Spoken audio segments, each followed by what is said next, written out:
안녕하세요. 오후장 파워업 김보람입니다. 어제에 이어 국내 증시는 이틀째 숨고르기 양상을 보여주고 있습니다. 장 초반 오전장에는 1995포인트까지 밀렸다가 오후장 들어서면서 2차선을 회복했지만 보합권 혼조 흐름을 보여주고 있는데요. 외국인들의 매수는 8일째 이어지고 있지만 2차선을 탈환한 이후 펀드 환매 압박을 받고 있는 투신의 물량이 이틀째 부담을 주고 있습니다. 반면 코스닥은 3일 만에 반등에 성공하면서 오늘 장중 내내 상승 흐름을 유지해주고 있는데요. 현재 520선 위에서 움직이고 있습니다. 네, 코스피는 2차선 돌파 이후 이렇게 횡보 장세가 이어지고 있는데요. Q3 약발은 이제 소진된 것인지, 지지선은 어디라고 볼 수 있을 것인지 업종별 전략까지 잠시 뒤 자세하게 꾸려드리도록 하겠습니다. 먼저 시황센터 다녀와서 시황 흐름부터 살펴보겠습니다. 강동석 아나운서와 함께합니다. 네, 시황센터입니다. 9월 18일 화요일 오후장부터 살펴보시겠습니다. 개인과 외국인이 매수하고 있지만 기관의 매도세에 밀려 코스피 지수는 2000선 등락을 반복하고 있습니다. 지루한 장세가 이어지고 있는 가운데 투신권이 환매 환대에 나서면서 그나마 외국인과 개인이 지수를 지지하는 중입니다. 어제도 기관의 매도세에 밀려서 증시가 발목이 잡혔었는데요. 어제보다는 매도폭이 줄어든 상태입니다. 프로그램은 차익을 중심으로 1000억 원 매수국이 나타내고 있습니다. 업종별로는 큰 폭의 상승세를 보이는 업종은 없지만 음식료품, 또 화학, 비금속 광물, 또 전기전자, 전기가스업, 보험, 또 서비스업 등이 상승세 타고 있습니다. 의료정밀은 7%대로 급락하고 있는데요.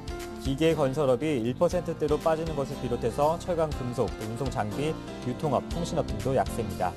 시가총액 상위 종목들도 상승 종목 위로 반전했습니다. 삼성전자와 또 현대모비스, SK하이닉스, NHN, LG화학, 또 현대중공업이 소폭 오르고 있습니다. 반면 현대차와 포스코는 1%대로 빠지고 있고 또 기아차와 SK이노베이션, KB금융도 약세를 면치 못하고 있습니다. 현재 코스피 지수는 2004선입니다. 네, 요 며칠 소외받았던 코스닥은 사흘 만에 반등 시도에 나섰습니다. 기관이 어제와 다르게 순매수 보이면서 지수가 조금씩 오름세 보이고 있는데요. 여기에 개인도 힘을 보태고 있습니다. 100억 원 순매수 보이고 있고 기관은 40억 원 사자 보이고 있습니다. 지수가 상승세로 방향을 틀어서 오름폭을 조금씩 키워가고 있는데요. 현재는 코스닥 지수 522선입니다. 시총 상위 종목은 서울반도체와 또 안랩이 3%대로 빠지고 있지만 인터폴렉스는 2%대로 상승하고 있습니다. 파라다이스 다음 또 SK브로드밴드, 동서, 젠백스 등도 강세입니다. 문재인 대선 후보의 민주통합당 대선 후보 확정 후 고용 관련주가 강세인데요. 사람인 HR은 이틀 연속 상한가를 기록했고 또 에스코넥도 이틀째 상한가로 치솟았습니다. 다우데이터도 5%대로 급등하고 있습니다. 문재인 후보가 지난 16일 일자리가 민생이고 또 성장이고 복지라며 5대 정책 키워드 중에 첫 번째로 일자리를 제시함에 따라 고용 관련주가 주목받고 있습니다. 우선 원달러 환율은 연저점까지 내려가지 않는 움직임입니다. 오늘 환율은 1원 30전 오른 1117원 30전에 거래를 시작했습니다. Q3 효과가 소멸된 데다가 스페인이 구제금융을 신청할지 여부가 불확실해서 상승폭이 제한되고 있습니다. 현재 원달러 환율은 1117원 50전인데요. 환율이 이달 들어 8거래일 동안 하락세를 이어가면서 연저점 부근에서 근접해서 저가 결제 수요가 유입된 점도 환율을 지지하는 것으로 풀이됩니다. 불과 4달 전만 해도 1185원까지 치솟았던 원달러 환율인데요. 이번 달 들어서는 1120원이 깨진 흐름 나타내고 있죠. 우리나라 수출 회복이 더뎌질 수 있다는 우려와 또 금융통화위원회의 기준금리 인하도 환율 하락 압력을 제한하고 있습니다. 국제 외환시장에서 달러가 강세를 보이고 있고 또 원달러 환율이 연 저점에 근접한 영향으로 환율이 반등하는 모습이라고 외환시장 관계자는 전했습니다. 현재 원달러 환율은 1117원 50전입니다. 다음은 코스피 시가총액 상위 종목 살펴보시겠습니다. 네, 대부분의 업종이 혼조세 보이고 있습니다. 삼성전자는 0.53% 오름세 나타내고 있고요. 현대모비스와 LG화학이 각각 0.4%, 1.05% 상승하고 있습니다. 반면 자동차 업체, 완성차 업체는 좋지 않은데요. 기아차는 1% 넘게 조정받고 있고 현대차는 0.4% 보합권에 나타나고 있습니다. 다음 코스피 시가총액 상위 종목 7위부터 10위 살펴보시면 대부분 혼조세입니다. 삼성, SK이노베이션이 0.57% 상승하고 있고 현대중공업이 0.95%, 나머지 업종은 강보합권에 머물러 있습니다. 다음은 코스닥 시가총액 상위 종목 살펴보시겠습니다. 셀트리온이 0.3% 대장주를 필두로 대부분의 업종이 하락하고 있습니다. 다음은 2.43% 오름폭 나타내고 있는데요. 다시 한번 또 11만 원 향해서 올라가고 있습니다. 안랩은 2.7%, 장 초반에는 3%까지 치솟았다가 다시 하락세로 전환했습니다. 다음 코스닥 시가총액 상위 종목 살펴보시겠습니다. SM은 0.3% 약보합권에 머물고 있고 포스코 ICT는 0.94% 조정받고 있습니다. 반면 인터플렉스는 2.69% 상승하고 있는 상황입니다. 네, 다음 코스닥 시가총액 상위 종목 살펴보시겠습니다. 위메이드와 또 SFA, CJ는 각각 0.5%, 1.2% 상승하고 있는데요. CJ의 급등세가 눈에 띕니다. 5% 급등하면서 58,800원에 거래되고 있습니다. 네, 다음 코스닥 시가총액 상위 종목 살펴보시겠습니다. 컴투스가 4.6% 급등하고 있는데요. 63,500원에 되고 있고 나머지 업종은 0.6%에서 1.6%까지 조정받고 있는 상황이에요. 네, 지금까지 시황센터였습니다.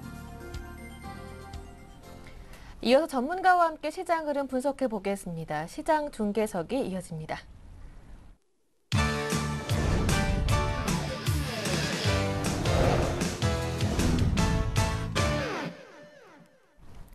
네, 샘플러스 김영근 전문위원과 함께합니다. 안녕하세요. 네, 안녕하세요. 네, 외국인들의 매수는 오늘도 이어지고 있고 프로그램 통한 매수 물량도 유입되고 있지만 투신의 매물이 부담이 되고 있네요. 예, 그렇습니다. 오늘 프로그램 쪽 매수가 한 1,000억 원 정도 지금 들어오고 있는데 그러한 부분으로 인해서 투신에서 상당히 1,000억 정도 넘는 매도가 나오지만 지수는 2,000포인트 이상에서 잘 유지가 되고 있는 그러한 흐름이죠. 전체적인 흐름을 봤을 때는 우리가 금요일 날 강하게 상승한 이후에 어제도 그랬고 오늘도 그랬고 약간의 좀 쉬는 그러한 흐름이라고 좀 판단을 해야 될 것 같고요.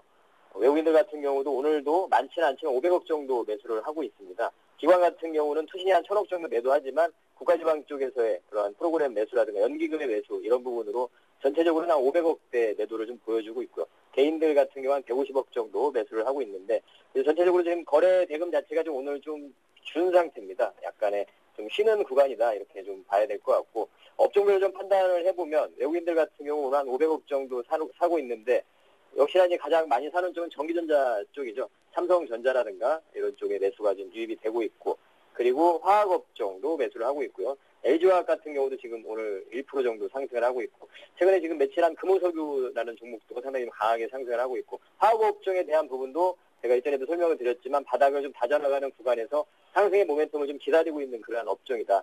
지속적인 관심이 좀 필요한 업종인데요. 오늘 또 역시나 매수가 유입이 되고 있고 운수 장비 쪽은 약간은 좀 약합니다. 자동차 쪽은 기관의 매도도 나오고 있는 상태이고 거기다 외국인도 좀 매수를 오늘 많이 하지 않기 때문에 좀 약간의 약한 흐름은 보여주고 있는데 일전에 제가 이제 그 관심을 가질 섹터 부분을 말씀드릴 때 IT 자동차 그리고 화학 그리고 건설 금융 이렇게 좀 5섹터를 좀 말씀을 드렸는데 그러한 부분들과 관련해서 오늘 좀 설명을 좀 드리도록 하겠습니다. 초급적인 부분은 이러한 상황이고 코스닥 같은 경우는 상대적으로 좀 오늘 강하죠. 0.6% 정도 상승을 하고 있는 522포인트를 형성을 하고 있는데요. IT 쪽의 부품주들 아이폰 5가 지금 예약 판매가 상당히 크게 증가가 되고 있다고 합니다. 잘 판매 인기가 좋기 때문에 관련한 부품주들의 강한 흐름들이 나타나고 있고 그리고 이제 모바일 게임주들의 반등 부분, 실적에 대한 기대감과 기술적인 반등도 있는 흐름이고요.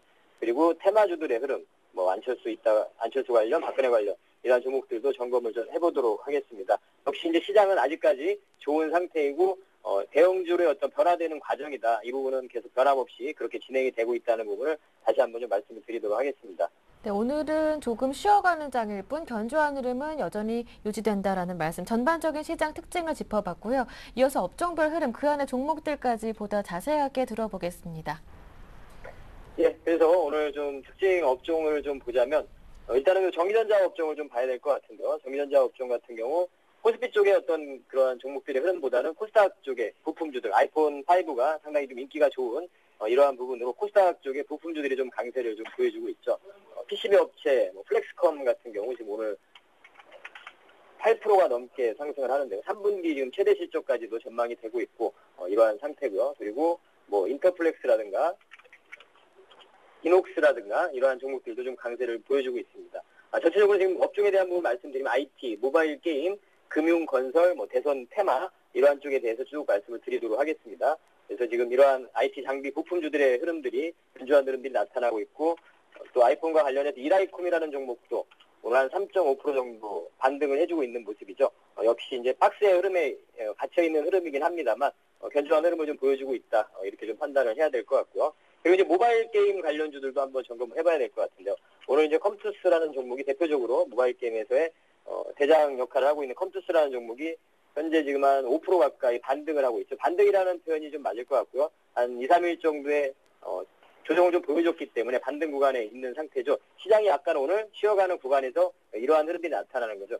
일전에 시장이 좀 강할 때는 이러한 흐름들이 그 나눠지는 부분이 여러분들 시장에서 느끼셨겠지만 모바일 게임이라든가 화장품 관련이라든가 신고가를 치고가면서 중국 관련 모멘텀이 있는 이러한 종목들이라든가 이러한 종목들의 흐름은 시장과는 약간 좀 반대 흐름들을 보여주고 있죠. 오늘 같은 경우 시장이 좀 쉬는 구간에서는 이러한 종목들이 반등이 나올 것이고요. 그리고 일전에 어제 그제 강하게 상승했을 때 최근에 강하게 상승하는 그러한 구간에서 이 종목들은 반대로 이렇게 조정을 보여주는 모습들이 나타나고 있죠. 이러한 시장의 흐름들도 여러분들이 업종별로 좀 생각을 해보시기 바라겠습니다. 투자하는 데 상당히 좀 도움이 되실 거라고 생각을 하고요. 그다음에 이러한 컴투스라는 종목이 오늘 반등이 나왔는데 이 종목들이 또 나중에 강해지느냐. 그렇게는 이제 제가 앞에 시장에 대한 부분을 설명을 드렸기 때문에 그러한 흐름이 아니라는 거는 여러분들이 좀 이해를 하시기 바랍니다.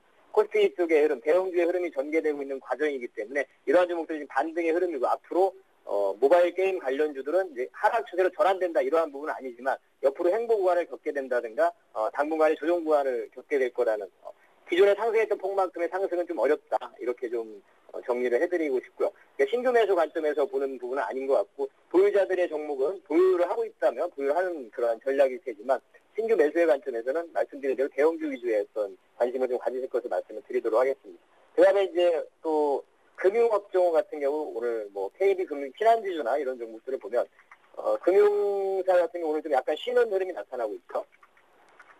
단기적인 어떤 상승에 의해서 약간의 장중에 약간 조정을 보여주고 다시 좋은 흐름이 나타나고 있는데요. 아까 제가 모두에도 말씀드린 그런 5가지 섹터 중에 한 섹터에 해당이 되는 업종이죠. 바로 금융업종. 그래서 오늘 조정이 좀 나올 때 여러분들 아까 이런 개념이죠. 모바일 컴투스를 가지고 있는데 반등이 나오면서 정리를 좀 차익 실현하는 매물들은 이런 쪽으로 옮겨간다는 거죠. 여러분들 그러한 투자의 부분을 흐름을 좀 잘 이해를 하시기 바라겠고요. 금융주도 충분히 관심을 지금도 관심을 가질 때고 어제도 제가 말씀드렸지만 은봉이 나올 때 어떤 그러한 매매를 말씀드렸고 조정이 나올 때 대형주를 편입하는 전략을 말씀드렸는데 그러한 부분이 여전히 계속 진행이 되고 있다 판단이 듭니다. 그래서 이러한 금융주 신한지주라든가 뭐 BS 금융주라든가 이런 종목들도 상당히 흐름이 좀 견조하다고 보여지고 실적의 모멘텀까지도 앞으로 나타날 수 있을 거라고 보고 있고 현재 지금 밸류에이션도 PBR이 0.7배 수준이기 때문에 상당히 그 부분도 충분히 주목할 수 있는 부분이라고 생각을 합니다. 그리고 건설주 같은 경우도 오늘 좀 약간 주춤하는 모습이죠. 오늘 한 1, 2%씩은 조정을 받고 있는데 낙폭은 약간 줄여주고 있는 흐름이죠. 현대건설 같은 경우도 장중에 한 2% 정도 좀 넘는 조정을 보여줬다가 현재 상태에서 오일선도 좀 이탈되지 않는 지켜주려고 하는 그러한 조정을 좀 보여주고 있죠. 말씀드린 마찬가지 개념입니다. 이러한 건설주라든가 금융주가 지금 단기적인 상승에 의한 주택시장의 어떤 회복에 대한 기대감, 또 유동성에 대한 부분, 우리 국가 신용등급의 상향 부분, 이러한 부분이 다 작용이 되면서 금융주, 건설주가 좋아지는 흐름 속에서 약간의 지금 조정 구간에 들어오는 그러한 흐름이기 때문에 최근에 계속 설명드린 그러한 흐름이죠. 이러한 종목들을 편입할 수 있는 자리라고 좀 생각을 하고요. 관심을 가지실 것을 다시 한번 말씀을 드리겠습니다. 그리고 또 한 가지 역시 대선 테마 쪽을 꼭 짚고 넘어가야 될 것 같은데요. 일단 내일 3시에 대선 출마에 대한 입장을 발표한다는 부분을 뉴스가 공개가 됐는데 아무래도 하게 된다면 대선 출마를 한다는 입장을 밝히는 쪽으로 가지 않겠나. 모든 정황상 봤을 때 그럴 가능성이 크다고 봅니다. 근데 지금 주가의 흐름은 상당히 안철수 관련 쪽의 흐름들이 안랩 같은 경우 장중에 상당히 변동폭이 컸죠. 저가상으로 따지면은 지금 12%까지 마이너스가 되셨습니다. 그래서 변동폭이 지금 16%가 넘는 그런 변동폭을 보여주고 있는데 역시 테마주들의 그러한 모든 사람들의 어떤 관심도 상당히 많을 테고 앞으로 이 주가가 또 얼마나 또 상승할 것이냐 이런 부분도 좀 궁금하신 분들이 많을 텐데 그러한 부분은 사실은 우리가 예측할 수 있는 부분은 그러한 분야는 아니라고 생각을 하고요. 일단은 그 흐름을 좀 말씀드리면 일단 안철수 관련 종목들의 흐름들이 좀 추가적으로 상승이 가능하다고 보고 있습니다. 근데 문제는 내일 그러한 부분을 다 발표를 하게 되면 그 한 가지 이유는 소멸이 되는 거죠. 이유 자체가 그 기대감, 대선 출마에 대한 기대감으로 그동안 올랐던 종목들이 써니전자라든가 이런 종목도 있고 미래산업 같은 경우 오늘 하한가를 가고 있는 상황이죠.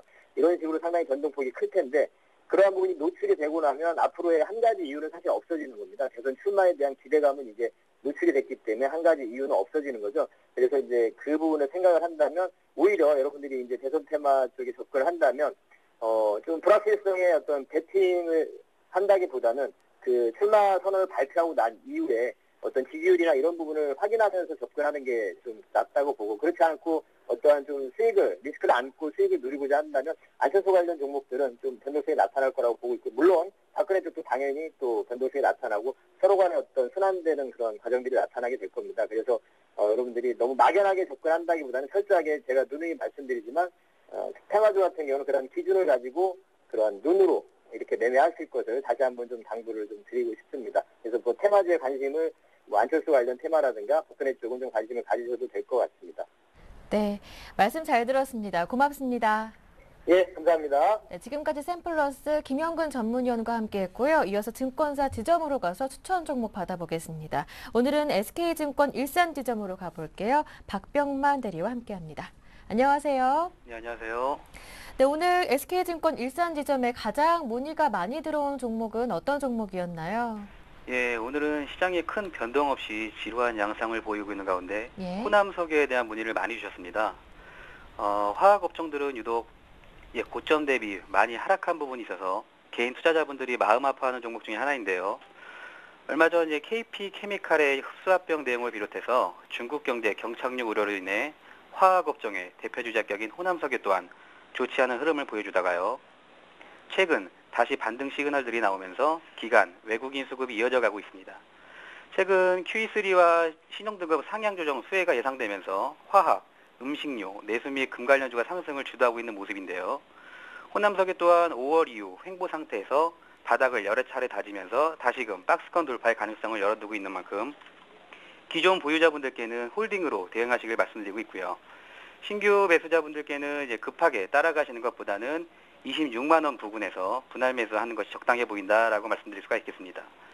단기 목표가로는 이제 매물대가 두서운 만큼 1차 고점 부근인 34만 원을 말씀드리면서 매물대 돌파 여부를 확인하는 전략이 필요해 보이고요.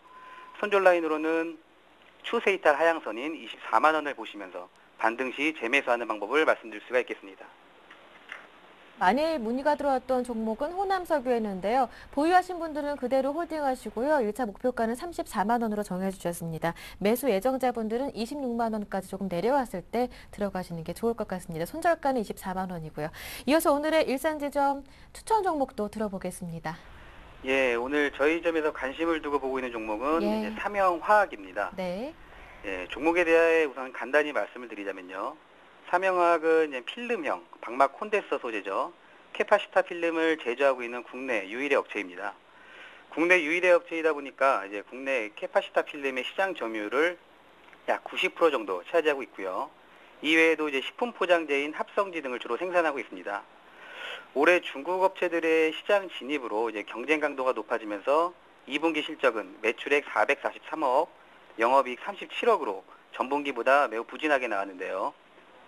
앞서 말씀드린 대로 이제 실적 부진과 얼마 전 대주주 지분 축소 내용과 맞물려서 주가는 조정을 많이 받은 상태이지만 마진율이 높은 국내 유일 캐파시타 필름 생산 업체인 만큼 전 세계 시장 점유율이 20% 이상을 기록하고 있기 때문에 향후 안정적인 매출이 가능하리라 보고 있습니다. 또한 새로운 수요에 부응하기 위한 수축용 필름, 펫 필름을 대용하는 특수 필름 개발 등으로 기존에 부진했던 실적을 만회하리라 보면서요. 주가가 하락했을 당시 국민연금에서 지분을 늘렸다는 점도 긍정적인 내용으로 해석해 볼 수 있겠고, 최근 바닥을 다지면서 조금씩 우상향 정배열로 모양을 만들어가는 모습 또한 향후 긍정적인 모습을 기대해 볼 수 있지 않나 생각하고 있습니다. 차트를 보시면요. 이제 기존 실적 우려로 인한 주가 하락이 지속적으로 이어진 후에요. 전체적으로 주가 하락 지속적으로 이어진 후에 지속적인 횡보 상태를 요 근래 보여주고 있는데, 조정 시에도 전 저점 부분을 이탈하지 않고 진바닥 구간을 확인하는 모습, 그리고 최근 다시금 우상향 시도를 하는 모습을 지금 보실 수가 있습니다. 매수가로는 오늘 종가로 매수 유효해 보이고요. 목표가로는 이제 매물대가 두꺼운 4,800원 정도를 말씀드리겠고요. 손절가로는 이전 저점 부분이죠. 3,600원 정도를 말씀드릴 수가 있겠습니다. 네, 말씀 잘 들었습니다. 오늘 도움 말씀 정말 고맙습니다. 네, 감사합니다. 네, 지금까지 SK증권 일산지점 다녀왔고요. 이어서 오늘의 한 줄 뉴스를 전해드립니다.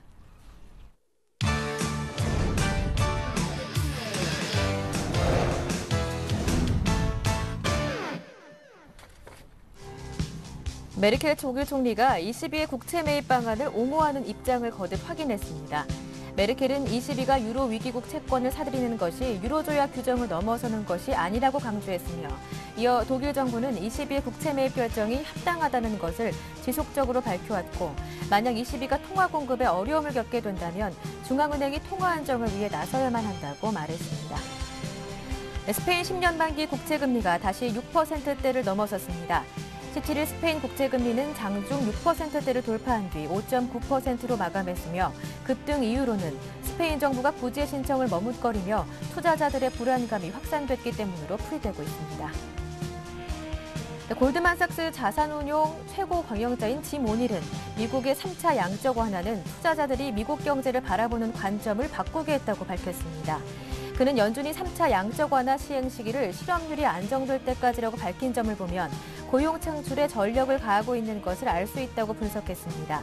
이에 따라 투자자들은 매주 목요일 발표되는 노동부의 실업수당 지표를 예의주시할 필요가 있다고 강조했습니다.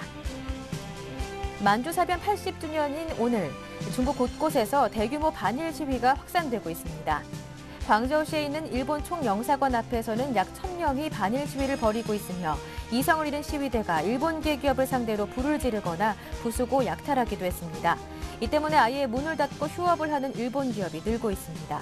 또한 반일 시위가 어떻게 진행될지 예측하기 힘든 만큼 중국 상무부는 중국 내 한국과 일본 기업에 긴급 공문을 보내 만반의 대비를 할 것을 당부했습니다.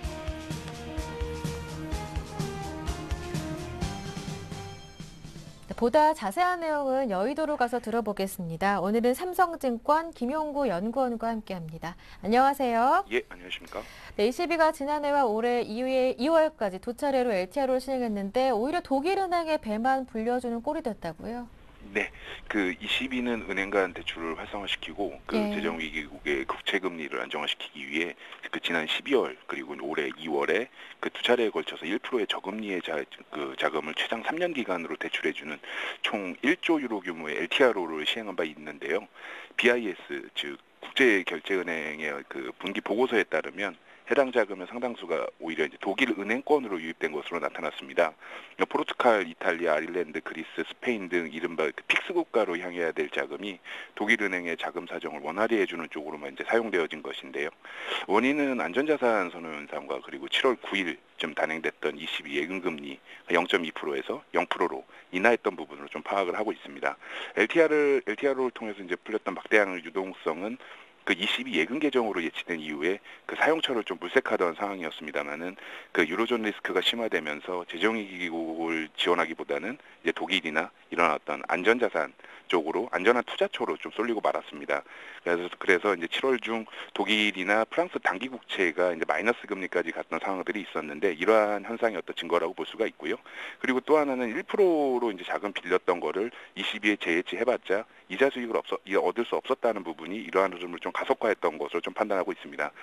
오히려 이제 이러한 부분들이 상당수가 우리 시장으로 좀 흘러 들어왔었고 어떤 우리 시장의 썸머랠리의 어떤 원동력으로 작용했다는 측면은 좀 긍정적이었습니다. 또한 이번 시행됐던 OMT 역시 이제 이러한 그 LTRO의 한계점을 보완하기 위한 성격이 좀 강한 만큼 이런 부분을 좀 연장지어서 좀 판단해 볼 수 있겠습니다. 네, 한편 스페인의 10년 만기 국채 금리는 장중에 6%까지 다시 올랐다고 하던데요. 스페인 정부가 재정 지원을 받아야 하는 상황이지만 꺼리고 있기 때문에 불안감이 확산된 영향이라고 하죠. 예. 그 지난 6일 ECB는 무제한 국채 매입 방안, 즉 OMT를 결의하였는데요. OMT의 핵심 전제 사항은 EFSF나 ESM을 통한 재정위기국의 구제금융 신청이었습니다. 그 OMT 대상이 되고자 한다면은 먼저 구제금융 신청을 하라는 얘기인데 ESM 독일 헌재 판결이나 뭐 미국의 QE3로 호전될 것으로 기대됐던 스페인 상황이 그 정부의 강도 높은 어떤 개혁 그리고 구조조정 때문에 몸살을 앓고 있는 상황입니다. 그 긴축 재정을 추진하면서 철도 등 그런 공공시설 민영화를 좀 추진하고 있는데 이에 따른 시민들의 반발이 좀 계속되고 있는 것입니다. 그러니까 이에 따라서 이제 파업이 계속되고 있고 그 정부의 긴축 재정에 반대하는 집회가 줄을 잇고 있는 상황입니다. 이러한 연유로 봤을 때 그 스페인 정부는 지금 구제금융 신청을 좀 망설이는 모습을 좀 보이고 있고 글로벌 금융시장은 이러한 스페인 정부의 어떤 갈팡질팡하는 모습에 우려를 표하고 있습니다. 또한 10월에 한 350억 유로 정도가 어떤 대규모 국채 만기가 좀 도래한다는 부분과 함께 그 지금 나날이 악화되고 있는 지방정부 재정 문제 역시 시장의 우려를 좀 더하고 있는 요인으로 판단하고 있습니다. 스페인 정부의 입장이 명확하게 결론나지 않는 한 그 유로존 리스크는 계속해서 우리 시장을 계속 옥죄일 수밖에 없는 상황으로 좀 판단하고 있습니다. 네, 마지막 이슈 살펴보겠습니다. 산가쿠 열도를 둘러싼 중국의 반일 시위가 격화되는 상황에서 국내 기업은 오히려 수혜가 될 수 있다라는 전망이 나오고 있는데요. 예. 그 센카쿠 열도, 그 중국명 조호도를 둘러싼 이제 중국과 일본의 대립이 좀 일촉즉발의 상황으로 좀 전개되고 있습니다. 특히 중국 내 반일 시위와 그리고 대규모 그 데모대, 그 일본계 상점 습격 등이 연이어지고 있는데요. 그 작금의 대립은 뭐 저희가 봤을 때는 극단적인 상황으로 전개되지는 않을 것으로 일단은 판단하고 있습니다. 하지만 중국 내 악화된 그 대일 여론으로 인해서 그 우리 기업들의 반사 수혜가 좀 예상되고 있어 좀 눈여겨볼 필요가 있다고 판단하고 있습니다. 먼저 뭐 국경절이나 뭐 중추절 연휴 동안 중국인의 어떤 해외 여행 수요 변화가 좀 생길 것으로 기대를 하고 있는데 우리나라 업체들의 좀 수혜의 폭이 좀 더 커질 수 있지 않겠느냐라고 보고 있습니다. 그래서 호텔, 면세점, 외국인 카지노, 음식료, 화장품 등의 수혜가 좀 기대되고 있고요. 또한 또 중장기적으로 이제 중국이나 이러한 어떤 신흥시장에서 일본 기업과 치열한 경쟁을 벌이고 있는 우리 업체에게도 또 좋은 기회가 될 것으로 보고 있습니다. IT나 자동차, 그리고 기계, 또한 이제 패션, 화장품, 뭐 생활용품이나 그 유통, 그리고 게임 관련된 모든 부분들이 이에 해당한다고 볼 수 있습니다. 이상입니다. 네, 현재 코스피 지수가 2003포인트로 오늘 장도 다시 2000선을 되찾으면서 마감하게 될 것 같은데요. 오후장 전략도 끝으로 들어보겠습니다. 예, 저희는 지금 현 장세의 성격을 어떤 글로벌 정책 공조의 기나 안도 랠리 플러스 어떤 정책 랠리라고 좀 규정을 하고 있습니다. 확대된 유동성과 개선된 어떤 투자 심리를 바탕으로 해서 낙폭과대 업종과 종목들을 중심으로 이제 강한 반등세가 좀 나오고 있는 상황인데요. 그러니까 정책에 대한 기대는 이미 좀 주가에 선반영된 측면이 없지 않아 있고, 그리고 펀더멘탈 개선이 아직 뭐 수반되지는 않고 있는 상황이기 때문에 시장의 어떤 추세적 상승을 전망하기에는 좀 다소간의 무리가 따른다라고 좀 판단하고 있습니다. 따라서 2000선 안착을 좀 눈여겨봐야 할 것 같고, 낙폭과대주의 경우에는 이번 반등을 통해 좀 계좌 내에서 비중을 좀 축소하는 계기로 삼아야 하지 않겠느냐라고 좀 판단하고 있고요. 아울러 새로운 투자 아이디어 측면에서는 어떤 달러 약세 추세가 좀 뭐 예상되는 만큼 거기다가 이제 또 미국 매크로 회복 추세에 아울러 기대되는 뭐 IT, 자동차, 에너지, 건설, 비철금속 등에 좀 관심을 좀 기울일 필요가 있다라고 판단하고 있습니다. 이상입니다. 네, 말씀 잘 들었습니다. 고맙습니다. 예, 감사합니다. 네, 지금까지 삼성증권 김용근 연구원과 함께 이슈 정리해봤습니다.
네, 이어서 우리투자증권 강남 대로지점 길계선 부장님과 함께 앞으로 시장 방향과 함께 오후장 전략을 세워보도록 하겠습니다. 먼저 부장님의 의견부터 화면으로 만나봅니다.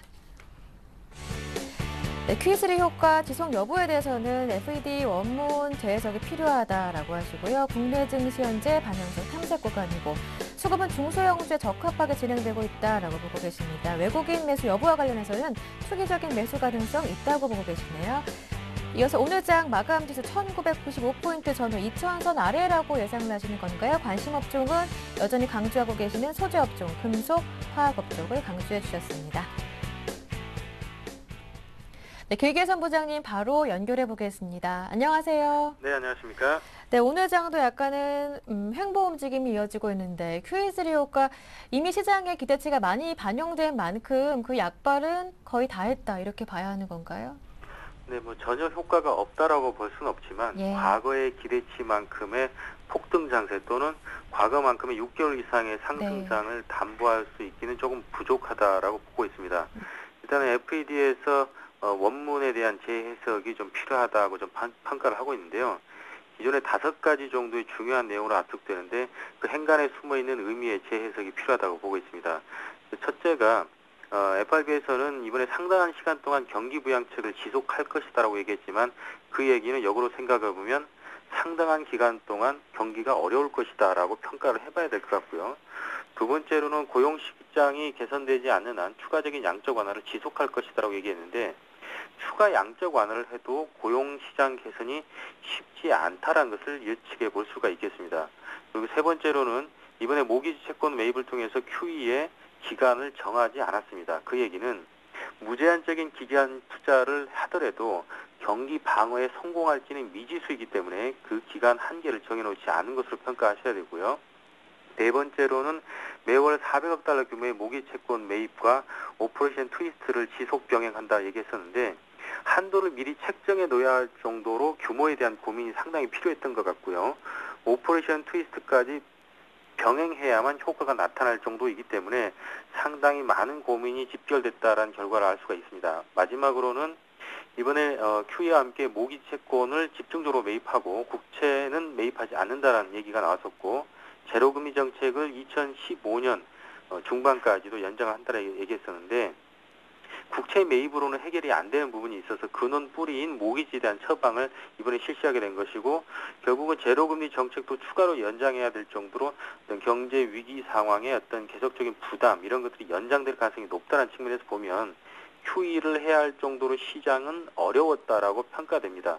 따라서 이번 양적 완화 3탄에 대한 기대치는 과거보다는 상당히 낮고 그 효과 자체가 전혀 없는 것은 아니지만 상당히 약화돼 있다 이렇게 평가를 해야 될 것 같습니다. 네, 효과가 끝난 거는 아니지만 그 이후의 지표나 기업이 펀더멘털이 좋아져야 하는데 그렇지 못하기 때문에 기대했던 것만큼 그 전만큼 6개월 이상의 강세는 아닐 수도 있겠다라고 말씀해 주셨는데요. 그렇다면 국내 증시 숨고르기는 어디까지일지 궁금해집니다. 심리적 지지선인 2000선 결국 이탈하게 될 것인지 지지선은 어느 정도로 보시는지 궁금한데요. 또 숨고르기라고 표현한다 그러면 상당히 좀 부담스럽다고 볼 수도 있고 조금 시간이 좀 지연될 수 있다고 보고 있었는데요. 그런 것보다는 지금은 그냥 시장 자체 움직임에 그냥 관망해보면서 시장 대응이 좀 필요한 시기라고 봅니다. 오히려 외국인들의 한정된 수급만으로 시장을 끌어당기기도 그리고 빠지지도 않을 만큼 그렇게 답답한 장세가 좀 이어질 가능성이 높은데요. 하지만 증시 변동성은 플러스와 마이너스를 계속 오갈 것으로 보고 있는데 외국인 말고는 매수 주체가 없기 때문에 그렇습니다. 개인들은 계속 치고 빠지기를 하고 있어서 트레이딩으로 일관하고 있고 기관은 겉으로는 2100포인트를 부르짖고 있지만 시장의 매도 주체 역할을 지속하고 있기 때문에 외국인만으로 한정된 수급으로는 시장의 위도 아래도 전혀 방향성을 갖지 못한다 이렇게 보시면 되겠고요. 숨고르기 자체를 조정으로 해석할 필요는 없다 이렇게 평가를 하고 있고요. 또 거래소 약세와 함께 코스닥은 유지가 되고 있습니다. 그것은 이분법적인 장세라는 관점에서 해석을 해보셔야 되는데 거래소 시장보다는 변동성이 심한 코스닥 시장에 개인들은 올인을 하고 있는 분위기고 이 또한 이 반면에 실제로 많은 초대형 펀드들이 지수 2000포인트가 돌파됐음에도 불구하고 인덱스를 거의 추종을 하나도 하지 못하고 있습니다. 대부분 아직도 펀드의 수익률이 마이너스 상태에서 헤어나지 못하고 있고요. 적립식 펀드 정도만 그나마 플러스로 나와 있지만 수익률 자체는 거의 의미가 없다고 보셔야 되는데 즉 거래소 중심의 펀드 시장에 많이 형성된 이러한 기대 수익률은 계속 낮아지고 있고 트레이딩을 통한 직접 투자 수익률이 코스닥 시장을 중심으로 나타나고 있다고 보면 계속적으로 이러한 이분법적인 거래소 약세와 코스닥은 유지 분위기가 유지될 것으로 보기 때문에 너무 지나친 숨구르기라고 보시지는 말으실 것 제가 당부드리고요. 오히려 숨구르기보다는 방향성을 탐색하고 있는 구간이다 이렇게 판단을 하셔야 될 것으로 평가합니다. 네, 알겠습니다. 네, 그 안에 말씀해 주셨던 것처럼 QE3 효과가 조금 주춤하니까 중소형주가 강세를 보여주고 있는데요. 네, 그동안 뭐 QE3 전부터서 대형주가 움직일 것이다 또는 예. QE3 이후에도 대형주에 대한 기대감이 높다. 지수가 2100, 2200까지도 갈 수 있다. 이런 분석들이 기관을 통해서 최근에 또 역으로 나오고 있지만 사실상 제가 볼 때는 대형주에 대한 기대감을 조금 접는 것이 낫고요. 중소형주의 강세를 계속 연말까지 보시는 게 바람직해 보입니다. 즉 우리나라와 같이 수출 중심형 구조에서 최근에 원화 강세가 상당히 대형주에게는 부담이 될 수 있다 이렇게 판단이 되어지고 있고요. 최근에 달러 약세로 달러 표시 자산의 약세까지 겹쳐지고 있기 때문에 미국채 가격도 급락하는 상황도 연출이 되고 있습니다. 즉 그렇게 되면은 결국 시장은 이머징과 상품 시장으로 스마트 머니들이 머무르려고 하는 경향이 들어질 것이고, 즉 어떤 핵심적인 시장의 큰 흐름보다는 작은 흐름에 민감하게 반응할 가능성이 높다고 보기 때문에 지금의 원화 강세로 인한 현상들을 봤을 때는 대형주들에게는 좀 부담이 있다고 판단되어져서 중소형주의 포커스를 맞춰야 되고요. 또 중소형주 쪽의 수급 중심으로만 움직여지고 있기 때문에 시장의 큰 흐름을 비껴나가면서 오히려 이러한 수익률 트레이딩은 계속 유지될 가능성이 높다고 보고 있고요. 또한 추가적으로 최근에 테마주들 굉장히 강세를 많이 보이고 있는데 아직까지는 좀 피날레가 남아있다고 보이고 있습니다. 최근에 안 원장의 발표를 앞두고 다양한 복마전이 예상되는 관계로 인해서 테마주는 피날레를 노린 수급 유인 요소 자체가 충분하다 이렇게 평가되기 때문에 중소형주 강세에 대해서는 조금 더 유연한 사고와 긍정적인 시각이 필요해 보입니다. 네, 중소형주 강세 모멘텀은 여전히 유효하다라는 말씀이셨는데요. 이제 관심은 외국인의 자금 유입일 텐데요. 좀 전에 말씀해 주셨듯이 달러의 약세, 이머징 마켓 통과의 강세가 이어지면서 외국인 자금의 급격한 매도 가능성은 적겠죠? 매도 가능성은 크지 않다고 보고 있습니다. 예. 기존의 보유 물량, 특히 현물 포지션 자체가 7조 원대가 넘는 자금이기 때문에 과거에 보면 한 달 내내 사봐야 외국인들이 3조 원 내지 3조 예. 5천억밖에 못 샀었습니다. 따라서 지금 7조 원대 물량을 떠넘기기 위해서는 과거에 12월 11일 옵션 만기일에 대규모 도이치뱅크의 물량 폭탄과 같은 상황 또는 2달 연속해서 계속 팔아야 되는데, 그렇게 되면 지금까지 벌어놨던 수익 포지션 자체의 수익률을 다 까먹기 때문에 오히려 지금의 포지션을 유지하면서 계속 주가가 유지될 수 있도록 셀프 매수를 외국인들이 스스로 할 가능성이 높다고 보고 있고, 금일과 같은 시장에서 외국인의 순매수는 그렇게 해석을 하고 있습니다. 따라서 지금 외국인들의 매물을 받아줄 수급 주체는 개인들은 거의 여력 자체가 힘들어진 것 같고요. 가능성 있는 세력이라고 하면 연기금 정도가 받아줄 여력은 되지만 움직임 자체나 그들의 컨센서스 자체가 연기금의 주식 투자 비율을 높인다고 해도 그렇게 공격적으로 나오지 않을 것이기 때문에 지금은 외국인이 시장에 매도 세력이 등장하지 않으면서 시장을 유지하고 있는 그런 홀딩 관점의 셀프 매수는 유효하다 이렇게 판단이 되어지는 것 같고요. 지금은 오히려 외국인들의 일부가 전략적 배팅은 이미 완성이 돼 있기 때문에 투기적으로 종목들을 갈아타면서 오히려 수익률 게임을 할 가능성이 높다고 보면 계속적으로 종목별 대응이 바람직하지 않나 이렇게 평가를 합니다. 네. 네, 끝으로 오후장 전략도 들어보겠습니다. 오늘 마감 지수는 1995포인트 전후, 관심 업종도 소재 업종으로 유지해 주셨는데요. 네, 아직까지는 그 왕적 완화 효과가 전혀 없다라기보다는 효과가 조금 덜 할 것이다라는 관점에서 보기 때문에 최근에 금가격, 은가격, 그리고 구리 가격, 그리고 유가까지 급등했다가 전일자의 소폭 하향세는 보였지만 오히려 급등 이후에 눌목 조정의 가능성이 높다고 보여지고 있습니다. 그렇게 되면 이런 기회를 이용해서 소재 업종 내에 주요 종목들을 저가 순매수할 수 있는 찬스라고 보고 있고요. 기타 소재 업종 내에서도 최근에 철강 아이런 가격 자체가 상당히 많이 빠져 있기 때문에 금속 관련주도 소재 업종에 포함시켜서 관심 가져보셔야 되고, 최근에 유가 급등 이후에 원재료 가격에 대한 부담이 있었지만 다시 한번 화학 소재 쪽에서도 원가 절감의 어떤 기회가 많이 부여되고 있는 그런 업종도 있기 때문에 금호석이라든지 이런 쪽 관심을 가져보셔야 되고, 동국제강이나 계속적인 고려아이나 풍산 같은 종목들 유념해 보시면서 마감 지수 때는 크게 이제 플러스와 마이너스는 의미는 없게 보이는데요. 2000포인트 전후로 해서 한 1995포인트의 전후에 양호한 시가 마지막 종가 수준만 유지하면 현재 구도는 계속 유지될 것으로 전망을 해봅니다. 네. 오늘 도움 말씀 잘 들었습니다. 고맙습니다. 네, 감사합니다. 네, 지금까지 길기예선 부장님과 함께했습니다.